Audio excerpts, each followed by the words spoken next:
You would teach her our name before she has even earned the right to speak it, the Duchess said, and her voice did not shake, though everything inside her had already begun to break. Through the gatehouse windows she had seen it with her own eyes, her husband's hand guiding another woman's fingers across the old wax seal, tracing the antlers and the ivy and the motto of a house that was supposed to belong only to her. If you have ever loved someone enough to hand them your whole name and then watch them hand a piece of it to someone else, you already know exactly what Duchess Elara Ashkam felt, standing in that cold stone doorway. Before we go any further, tell us in the comments what city you're watching from tonight, and if you believe loyalty must be earned rather than simply granted, make sure you subscribe, because what this Duchess did next would humble an entire house that thought itself untouchable. But what she did not yet know, trembling in that doorway with her heart splitting cleanly in two, was that the woman, learning to trace her husband's crest, was not what she believed her to be, and that the truth waiting to be uncovered would either end her marriage forever, or expose a conspiracy old enough to have been rotting the foundations of Ashkam for 20 years. We will get to that moment, but first, we must go back to where all of it began. She had been born Elara Whitmore, the only daughter of a country vicar in a parish so small it did not appear on most maps. Her mother died bringing her into the world, and her father, a gentle and bookish man, died when she was 17, leaving her nothing but his library, his debts, and a reputation for kindness that could not be spent at the butcher's. She had gone into service then, not as a scullery maid, for her education was too fine for that, but as a companion and sometime governess to families who wanted her Latin and her needlework, but never wanted her opinion, and certainly never wanted her at their table. She learned in those years to make herself small, to be useful in the particular invisible way. Upper servants are useful, seen only when needed and forgotten the moment the need had passed.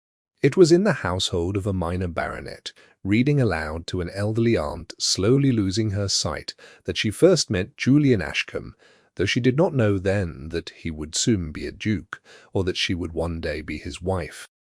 He had come dressed plainly, mud on his boots, none of the gilded self-importance she expected of a man who would, within 2 years, inherit one of the oldest titles in the country.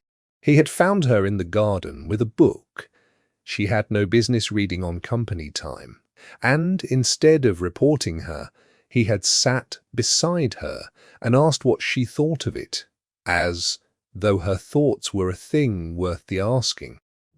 Nobody had asked Elara what she thought of anything in a very long time. Their courtship came slowly and in secret, built out of stolen half-hours in the baronet's garden, and letters passed through a sympathetic housemaid, because even before he held the title, Julian's mother had plans for him that did not include a vicar's penniless daughter. Lady Augusta Ashkam had already chosen a bride, Lady Cordelia Marsh, whose lineage and fortune were, in Augusta's estimation, the only proper foundation for the next Duchess of Ashkam.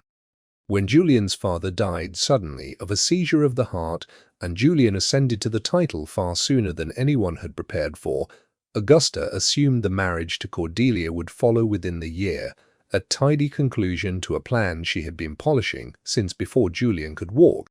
Instead, Julian rode to the baronet's house in the rain, informed a stunned and delighted vicar's daughter that he did not care what his mother wanted, and asked Elara Whitmore to marry him. She said yes before he had finished the sentence. The wedding had been small and hurried, and Elara entered Ashkam Hall as its new mistress, amid a silence so cold it seemed to come up through the marble floors themselves, curtsying to servants who did not know whether to curtsy back, learning the names of rooms. Augusta had a gift for the small, precise wound, a comment about Elara's gown delivered just loudly enough for the footmen to hear, a correction of her table manners offered as though it were a kindness, a habit of introducing her to guests as my son's wife, rather than by name or title, as though Elara were a fact to be managed rather than a woman to be known. And yet none of it had mattered, not truly, for 3 years, because in the private hours of their marriage Julian had remained exactly the man who sat beside her on a garden wall and asked what she thought of a book. He wrote her small notes and left them where only she would find them, tucked into the pages of whatever novel she was currently reading, or folded beneath her hairbrush. He listened to her the way he had listened from the very beginning, as though her opinions were the most interesting thing in any room he entered. Society could call her a climber, and Augusta could call her an embarrassment, and Elara had borne all of it because she had never once, in those 3 years, doubted that Julian loved her entirely. Which was precisely why what she had just witnessed through the gatehouse window felt less like heartbreak and more like the ground itself giving way. She had not gone looking for scandal that afternoon. She had gone looking for her husband, because Hobbs, the elderly butler who had served 3 generations of Ashkams, had told her with a strange, careful blankness that his Grace had gone down to the old gatehouse and asked not to be disturbed. It was that blankness, more than anything, that had made her walk the long gravel path in the fading light. Hobbs did not do blankness. His sudden silence had felt, even then, like a warning she did not know how to read. She had reached the gatehouse door and found it unlatched, and through the narrow window she had seen them. Julian, seated at the old writing table, and a young woman beside him, his hand over hers, guiding her fingers across a sheet of paper on which the Ashkam crest had been carefully drawn. She had heard him say, low and warm, "There, just there, you have it now," and heard the young woman's soft, delighted laugh in return.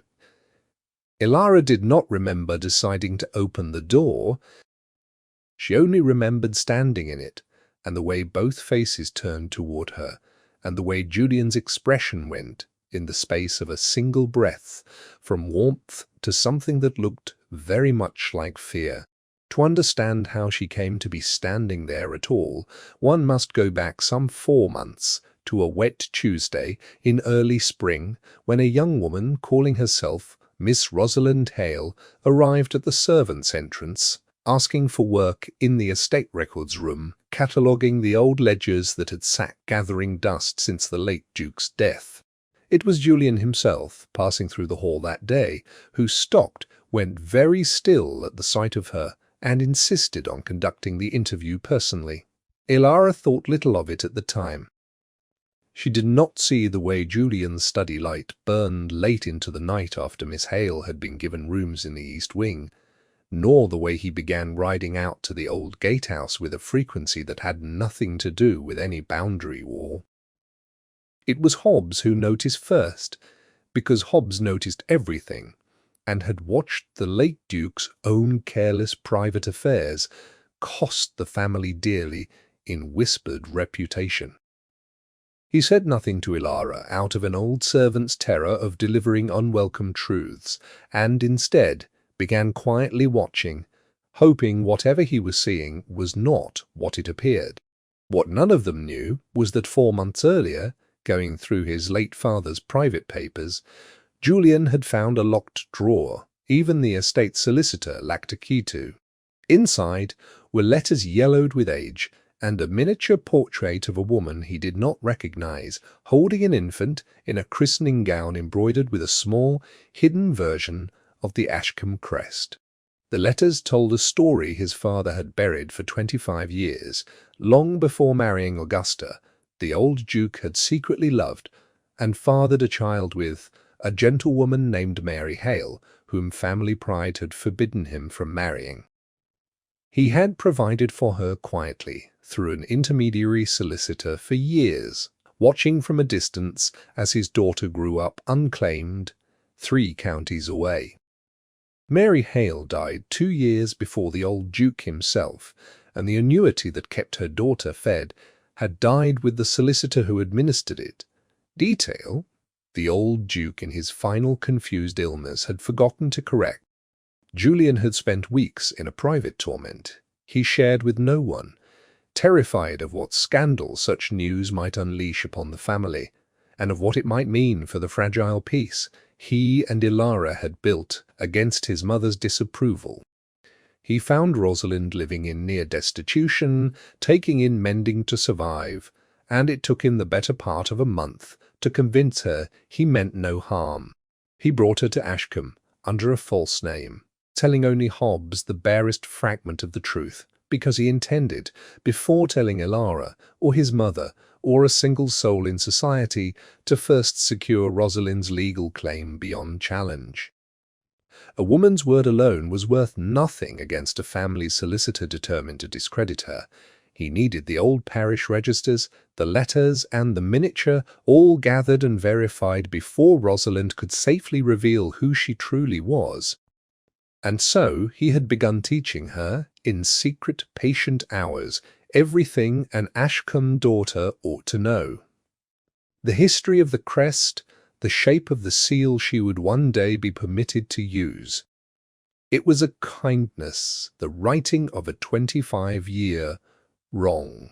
But Julian, in his fear of scandal, had made the mistake that would very nearly cost him everything. He had told no one the truth, and secrecy, however well-intentioned, looks exactly like betrayal to anyone standing outside it.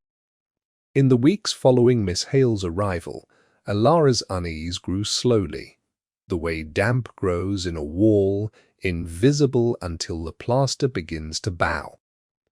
She noticed the candle burning late beneath Julian's study door, long after she herself had gone to bed alone. She noticed him declining her company on morning rides, claiming estate business that took him again and again toward the old gatehouse and never toward the tenant farms he claimed to be inspecting. She noticed a new carefulness in his speech, a small hesitation before certain sentences, as though he were perpetually weighing what he could say against what he had sworn to keep hidden.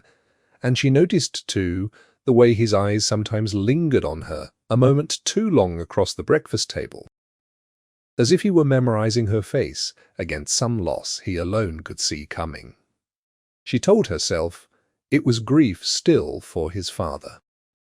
She told herself the estate accounts were heavier this quarter than most, or that the autumn planting required more of his attention than usual. She told herself a great many things in those weeks, because the alternative was a fear too large to hold, and because a woman who has finally been given a life worth keeping learns to guard it with excuses before she will admit to guarding it with dread. It did not help that she carried her own private wound that season. 2 months prior she had lost a child scarcely 8 weeks along, quietly, without ever finding the words to tell Julian the full depth of it, and had watched him retreat, in his own grief, into the very study and secrecy. 2 people, each carrying a private sorrow they could not name aloud, drifting apart in a house built for exactly this kind of quiet catastrophe. It was into this widening crack that Lady Augusta and her son's cousin and solicitor, Mr. Brang, Simon Vane, began patiently pouring their own long-simmering ambitions. Vane had managed the Ashkam accounts for 11 years, first under the old Duke and then under Julian, and in that time had grown quietly, methodically wealthy in ways no ledger he presented for inspection would ever reveal, skimming tenant rents by a shilling here and a shilling there, inflating repair costs on roofs that never needed mending, diverting shares of timber and grain sales into accounts that existed only in his own private correspondence. He was, by blood, a distant cousin of the Ashcombs, 4 times removed, a fact he had never once mentioned in company, but had never once forgotten in private, for, should Julian die without a legitimate heir, the old entail, drafted in an era when such contingencies were common, would pass the title sideways, through a tangled but entirely legal line. To Vane himself, He had watched Julian's marriage with private irritation, not because he cared a whit for questions of birth, but because a duchess who bore Julian a healthy son would close off his own distant hope forever. He had watched the arrival of the mysterious Miss Hale with far sharper attention and had assembled from an overheard conversation through a poorly latched study door a letter glimpsed upside down on Julian's desk, and a quiet word with a records room maid who had seen the old parish register Miss Hale pored over. Nearly the whole truth, that Julian had discovered an illegitimate half-sister and was working in secret to legitimize her claim. To most men, this would have seemed a private family matter. To Vane, it was a weapon, provided it could be shaped correctly before it reached the light. If Julian's quiet justice could be twisted, in the telling, into a duke's illicit affair with a servant, the resulting scandal would be more than sufficient to destroy the marriage standing between Vane and his ambitions. Lady Augusta had never forgiven her son for choosing Elara over Cordelia Marsh, and when Vane came to her suggesting the Duke was conducting an intimate liaison with the new records clerk, she did not ask for proof. She wanted it to be true. "The girl has always been beneath us," she told him, "and beneath us has a way of showing itself eventually." Between them, over the following weeks, they began planting rumor among the staff, ensuring that by the time the truth broke into the open, it would already wear the shape they had built for it. The whispers reached Elara at last, through a kitchen maid's clumsy retelling. She went directly to Hobbs and asked if there was anything he wished to tell her, and Hobbs, torn between loyalty and his belief that he was protecting her from a truth Julian had not yet found courage to deliver, said only that whatever she might hear, she ought to go and see for herself. It was the only honest advice anyone had given her in weeks, and she took it exactly as offered. She walked the gravel path in the fading light, telling herself there would be some ordinary explanation, that 3 years of tenderness could not simply evaporate.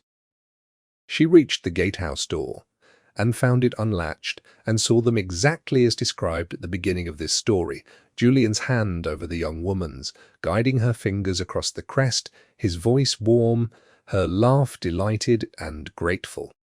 Elara had opened the door without deciding to. Both faces turned toward her. Rosalind's went pale with alarm.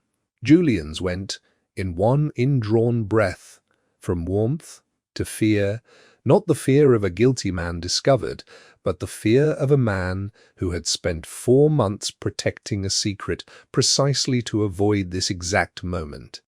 "Elara," he said, rising so quickly his chair scraped the flagstones, "this is not what you...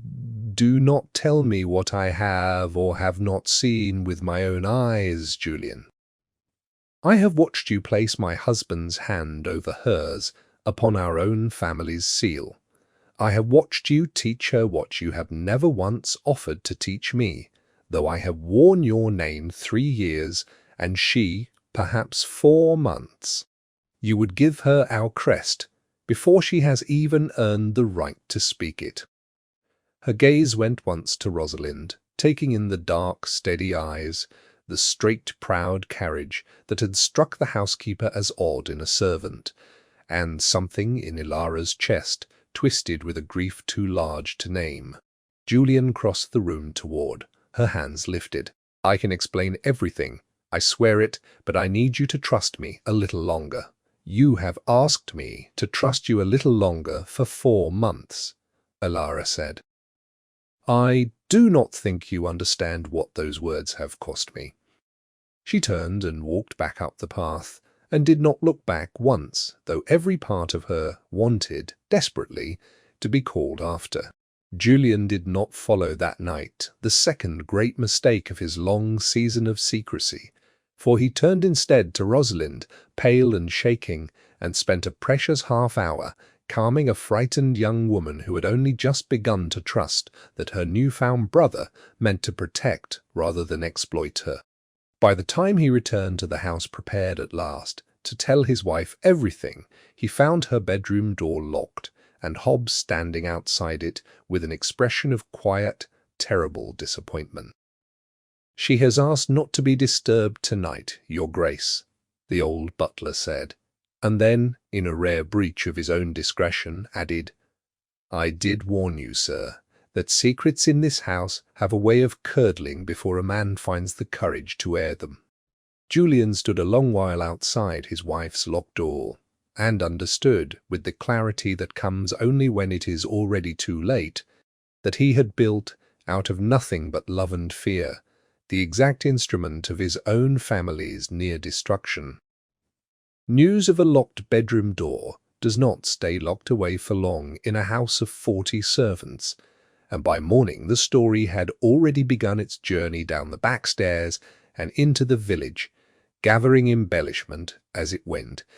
By the time it reached Augusta over her breakfast chocolate, it had grown from a duke teaching a clerk to trace a family seal into something considerably more scandalous, and Augusta, far from correcting the exaggeration, moved swiftly to nourish it. She summoned Vane before noon. "The moment has come," she told him, "to ensure this matter is handled correctly." By correctly, she meant publicly, in a manner calculated to do maximum damage to Elara while elevating herself. Vane required no persuading. He had waited 11 patient years for an opening this wide.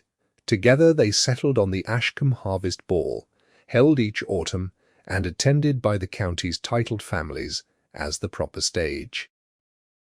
Vane began by forging an addition to the estate correspondence, a supposed letter in Julian's own hand, copied with painstaking skill from genuine samples Vane had collected over 11 years, instructing his solicitor to prepare papers formally recognizing the boy as his son and heir.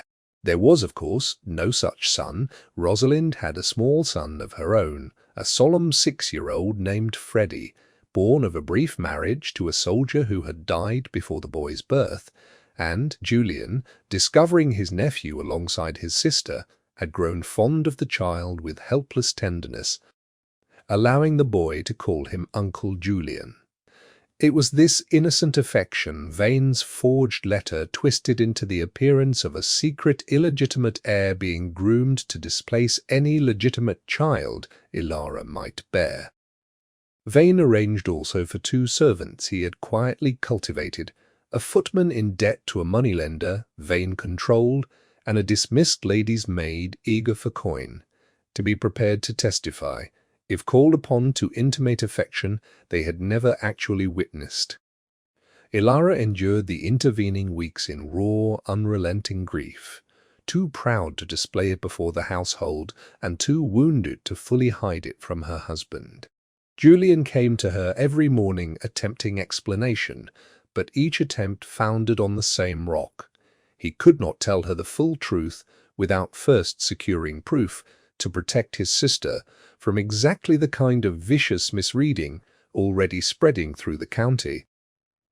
"I am not lying to you," he told her more than once. "I am only asking you to trust that there is a reason I cannot yet explain." "You have asked me to trust a great many things lately, Julian," she answered once, "and trust, unlike patience, cannot be manufactured simply because a man requests it." Society, meanwhile, had begun to notice. Invitations that had once come readily to the Duchess of Ashkam grew subtly thinner. A dinner party here, a garden luncheon there, quietly failed to include her, and when she did appear in company, she caught, more than once, the particular hush that falls over a room when its occupants have just been discussing the person who entered it. Lady Cordelia Marsh, still unmarried and still nursing a decade-old resentment at having been passed over for a vicar's daughter, made a point of offering Elara a sympathy so exaggerated and so publicly performed that it amounted to its own kind of cruelty, expressing within earshot of at least 6 other guests. How very difficult it must be to manage a husband whose affections wandered.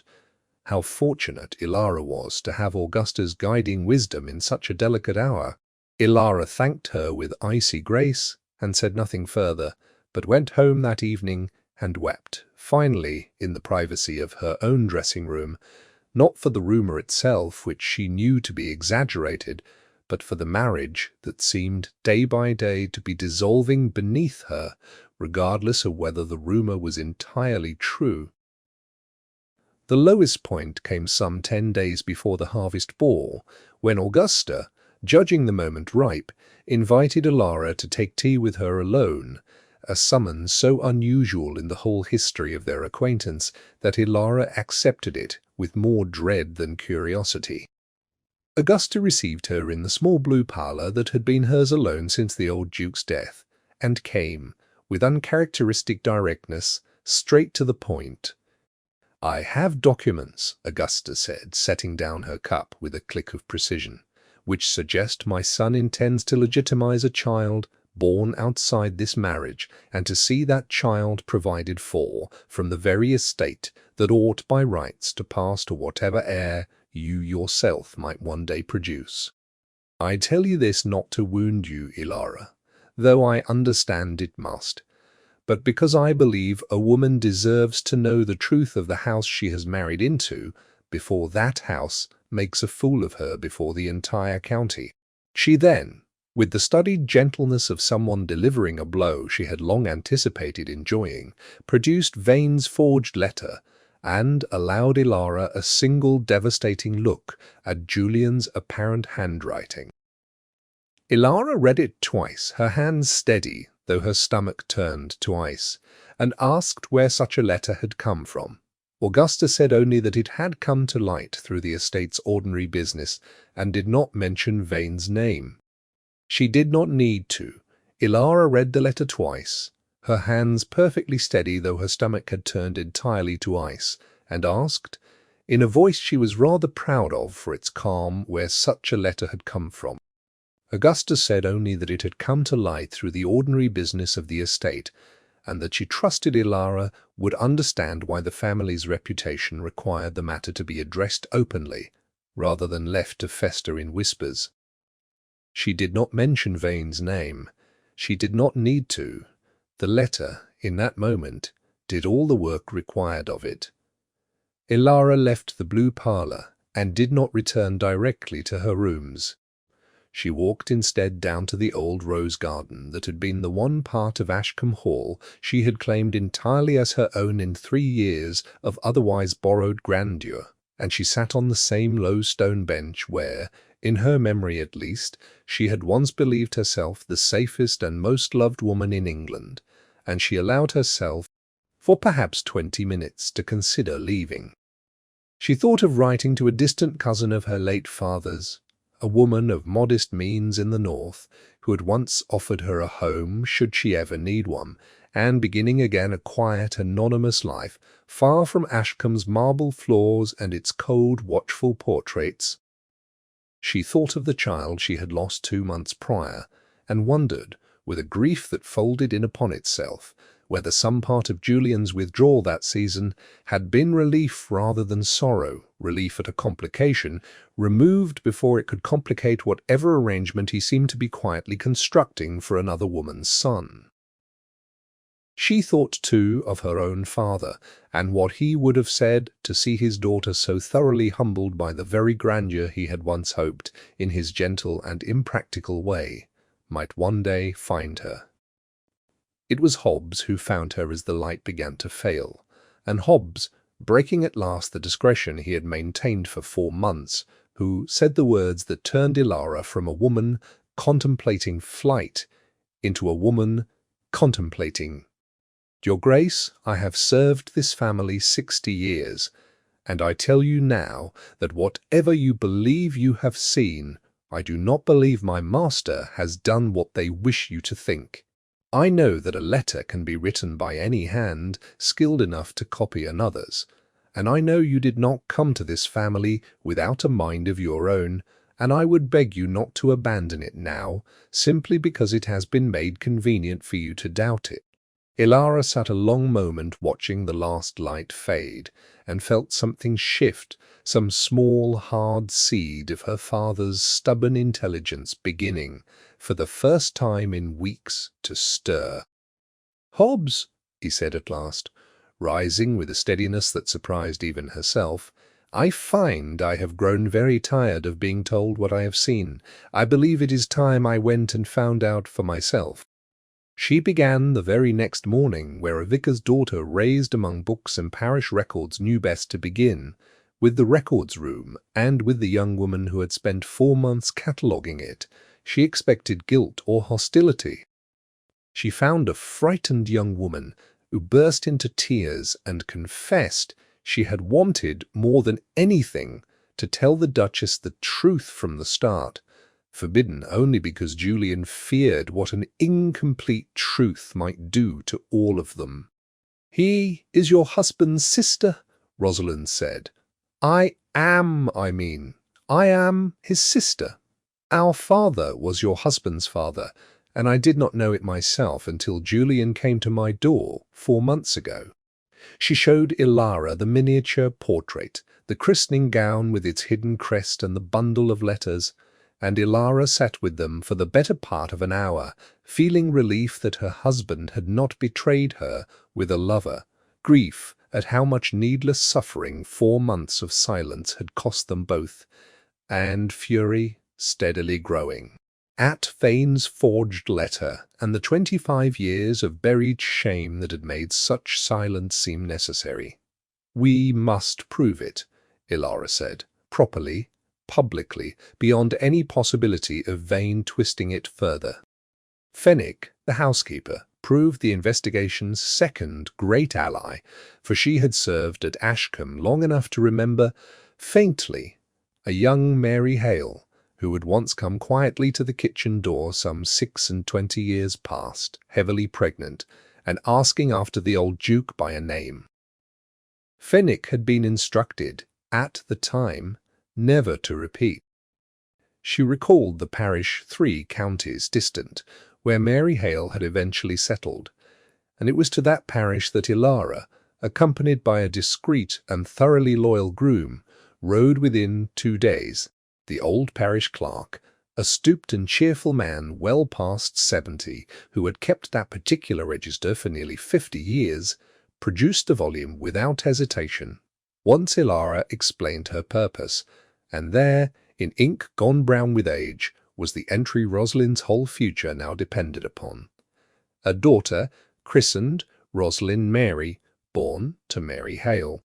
Father recorded discreetly as unknown in the public register, but cross-reference in the clerk's own private marginal note kept in a locked vestry cupboard for exactly such delicate cases, with a sum of money received quarterly for years from a solicitor's office in London that Elara recognized, with a jolt, as the very firm that had once handled the old Duke's most private affairs. She returned to Ashkam with the parish register's certified copy, the vestry note, and a statement from the elderly clerk, and set immediately to the second half of her investigation, which required rather more delicacy, proving that the letter Augusta had shown her was a forgery, and that Vane's hand, not Julian's, lay behind the scheme entire. It was Julian finally told the whole truth of what his wife had discovered, and overwhelmed with a relief so profound he could barely speak through it, who supplied the crucial piece. He recognized at once a small and telling error no one but its intended author could have caught, a particular flourish on the letter J that Julian had abandoned years earlier, at his old tutor's insistence, but which Vane, working from samples collected before that correction, had faithfully and fatally reproduced. Armed with that observation, Julian and Elara together approached the family's actual solicitor in London, a scrupulous and long-serving man named Mr. Cal Ashford, who agreed upon comparing the forged letter against 11 years of genuine estate correspondence that the handwriting, while skillfully imitated, did not match the Duke's hand in several telling particulars. He further agreed, once shown the account ledgers Elara had quietly requested be gathered, that certain of Vane's tenant rent and timber sale entries did not reconcile with the sums the tenants themselves, when discreetly and separately questioned by Elara over the following week, swore they had actually paid. 3. tenant families, a timber merchant, and a bank clerk who had processed several of Vane's private deposits, all agreed to testify to what they knew, once Elara assured them personally that she would stand beside them regardless of what it cost her, precisely because he had never imagined the Duchess would trouble herself to seek any of them out. By the time the ball arrived, Elara possessed a certified parish record proving Rosalind's parentage, a solicitor's opinion identifying the forgery, and sworn statements from 5 witnesses to Vane's theft. She possessed, too, a husband who had finally told her everything, who held her through the night before the ball with a tenderness that felt, after 4 terrible months, almost unbearably sweet. "Are you quite certain you wish to be the one to do it?" he asked. "My mother will not forgive you for it." "Your mother was never going to forgive me, regardless," Elara answered. "I would rather she failed to forgive me for something I am actually guilty of." The Ashkam Harvest Ball had by long tradition been held in the Great Hall each autumn since before Julian's grandfather's time. The room hung with early wheat sheaves and late roses, the long tables groaning under the weight of the season's abundance. Every family of consequence for 30 miles gathered beneath the same vaulted ceiling to eat and dance, and, this particular year, to witness the ruin of a Duchess Augusta believed already half condemned in the county's private opinion. Augusta had chosen the setting deliberately, knowing no venue offered a more complete audience, and Vane had positioned his 2 paid witnesses discreetly near the refreshment tables, ready to be produced the moment demanded it. Augusta rose for the customary toast with unusual solemnity, and the room, sensing something beyond the ordinary pleasantries, quieted by degrees until even the musicians in the gallery let their instruments fall silent. "It has come to my attention," she began, "that certain matters concerning this family's honor can no longer remain private. I have evidence that my son has fathered a child outside his marriage and intends to see that child provided for at the expense of the trust his own wife has placed in him." A gasp moved through the room. Hundreds of eyes turned toward Elara, who stood very straight in deep green silk, her composure giving Augusta, for one flickering instant, a small uneasy doubt. Augusta produced the forged letter with a rehearsed flourish. Vane, near the door, gave a small nod toward his 2 paid witnesses. It was at this moment that Elara stepped forward. "Since my mother-in-law has been so gracious as to raise this before the whole county," she said, her voice clear and utterly without tremor, "I believe the county deserves the whole truth of it." She held up the certified parish register. "This is the christening record of Rosalind Mary Hale, born 26 years ago to Mary Hale, and recorded as the natural daughter of the late Duke of Ashkam, my husband's father. She is not my husband's mistress. She is his sister, abandoned before birth by a family too proud to claim her, until my husband discovered the truth in his father's own hidden papers and went to find her." A second gasp rose, and Augusta's face went the color of old parchment. "As for the letter," Elara continued, "I have Mr. Ashford's written opinion confirming the hand which wrote it is not my husband's at all." Ashford himself stepped forward to confirm it aloud. "It's true, author," Elara went on, turning toward Vane, whose composure had begun, for the first time in 11 years, to crack, "is the same man who has spent 11 years diverting rents and timber profits from this estate, a fact to which I have 5 witnesses prepared to swear." The witnesses stepped forward one by one and spoke plainly of what they had seen and of what they had been asked to falsely claim. The paid footman and lady's maid, seeing the tide turn, irreversibly attempted to slip toward the doors, only to find Hobbs blocking their path with the satisfaction of 60 years of quiet service finally rewarded. Mr. Vane's motive requires no great imagination, Elara said, into a silence so complete her voice filled the entire hall. He stands by a distant line of entail to inherit this title should my husband be disgraced and this marriage dissolved without a legitimate heir. He has built his fortune from stolen rents and these past months, a scandal from a brother's private kindness, hoping to remove everyone standing between himself and a dukedom he has no honest claim to. Julian stepped forward to stand beside his wife.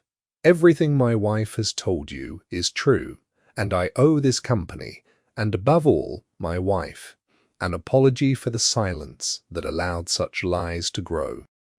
I kept my sister's existence hidden, not from shame, but from fear of exactly this misreading, and in doing so, I very nearly cost myself the one thing I value beyond any title I hold. That failure is mine alone. Lady Augusta stood frozen, the forged letter still trembling in her hand, and found for perhaps the first time in her life that she had no ready words at all. The days that followed moved swiftly, and with a thoroughness that left no comfortable corner for either of Elara's remaining enemies to retreat into Mr. Boole. Ashford, acting with the full authority Julian granted him, summoned the county magistrate before the week was out, and Vane's own ledgers seized from his office and compared line by line against the tenant testimonies Elara had gathered, revealed a pattern of theft so extensive and so plainly documented that even Vane's own attorney, engaged in some haste, advised him against contesting the charge. He was tried the following spring assizes and convicted of fraud and forgery, his distant claim upon the Ashkam entail formally and permanently severed by an act Julian took considerable satisfaction in commissioning, so that no future schemer, however many generations removed. Vane spent the remainder of his life in far reduced circumstances, stripped of the position and the false respectability he had spent a decade building on other people's stolen labor, and the two servants who had agreed to bear false witness against Elara were dismissed without character, a mercy in itself given how much worse Julian, in his first fury, had initially wished upon them. Lady Augusta's fall was quieter, but no less complete.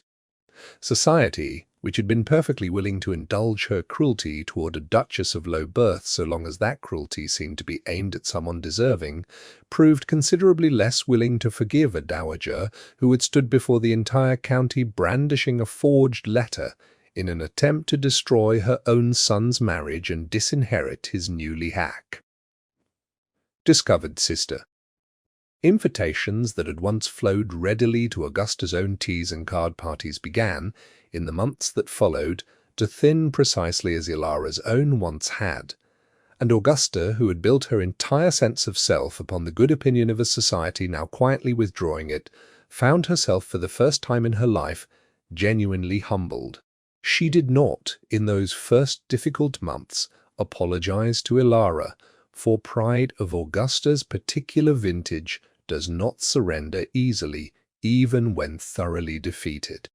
But she did, eventually, in a small and grudging gesture that Elara chose to accept as the beginning of something rather than dismiss as nothing, request to be present at the small private christening arranged for Rosalind's formal acknowledgment as a daughter of the house, and she stood, that day, in the back of the chapel rather than at the front, and said nothing unkind, which was, for Augusta, very nearly an act of contrition.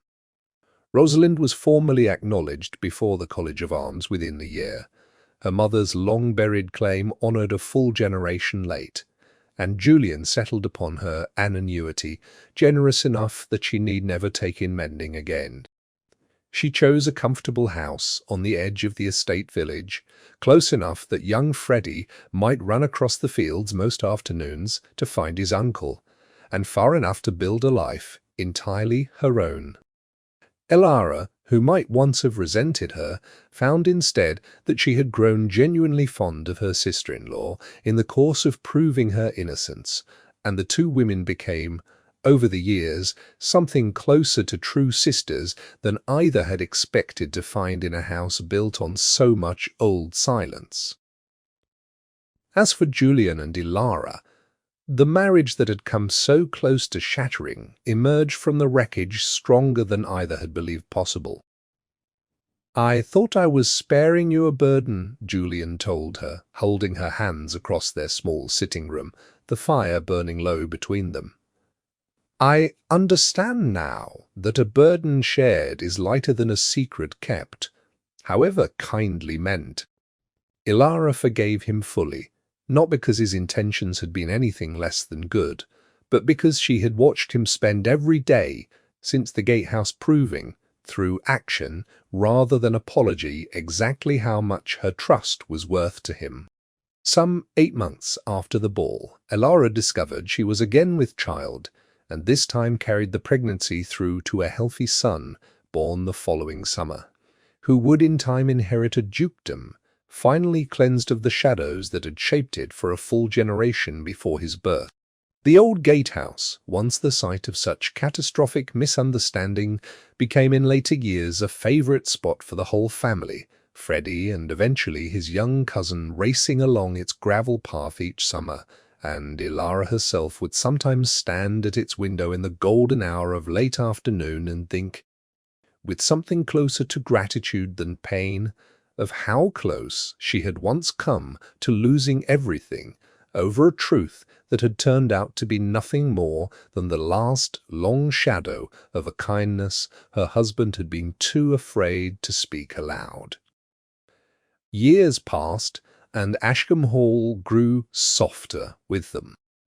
Hobbs lived long enough to see young Freddie grown into a steady young man managing the estates out of farms, and never tired of reminding any footman who would listen that he had known, from the very first week, that something more than scandal lay beneath the surface of things. Mrs. Fenwick continued as housekeeper another decade and told the story of the parish register discovery so often that it entered a kind of household legend, softened at the edges, but never once losing the truth at its centre. Lady Cordelia Marsh eventually married a baron of modest fortune, and found in later years that his own family looked upon her with precisely the cool assessment of birth she had once directed at Elara, a small justice Elara never mentioned aloud. Rosalind's annuity, wisely managed, grew into genuine independence, and she never remarried, content to raise her son within sight of the brother who had risked his own reputation to find her, and to become a woman well regarded throughout the village for a generosity she had learned, she often said, from having gone so long without receiving any herself. Julian governed his estates in the years that followed with a transparency his father had never practiced, and his cousin had ruthlessly exploited, instituting, at Elara's suggestion, an annual open accounting of the estate's finances before the assembled tenants, so no future steward, however cunning, might again hide theft behind closed ledgers and a trusting family's inattention. He never again asked his wife to trust him blindly, and she never again had cause to wonder whether such trust was warranted, and the two of them built, out of the wreckage of one terrible autumn, a partnership sturdier and more honest than either had known a marriage could be. Their children grew up knowing the whole of the story, told to them plainly, rather than softened into a fairy tale, because Elara had come to believe that a family's truest inheritance was not its title or its acreage, but its honesty, however painfully earned, and she wanted her son to understand exactly what their parents had nearly lost, and exactly why they had chosen every single day afterward not to lose it again. And so a story that began with a shattered woman standing in a gatehouse doorway, certain she had lost everything worth having, ended instead with a family made whole by the very truth that had once seemed likely to destroy it. For it is the nature of secrets, however tenderly intended, to poison exactly what they mean to protect, And it is the nature of a woman who refuses to accept a lie simply because it has been offered by those with greater power or greater confidence in their own version of events. But the deeper truth, waiting all along to set an entire house free. Trust, Elara had learned, is not a gift one grants and forgets. It is a thing built daily, in small honest acts, by two people willing to choose each other again, long after the easier silence has already cost them nearly everything worth keeping.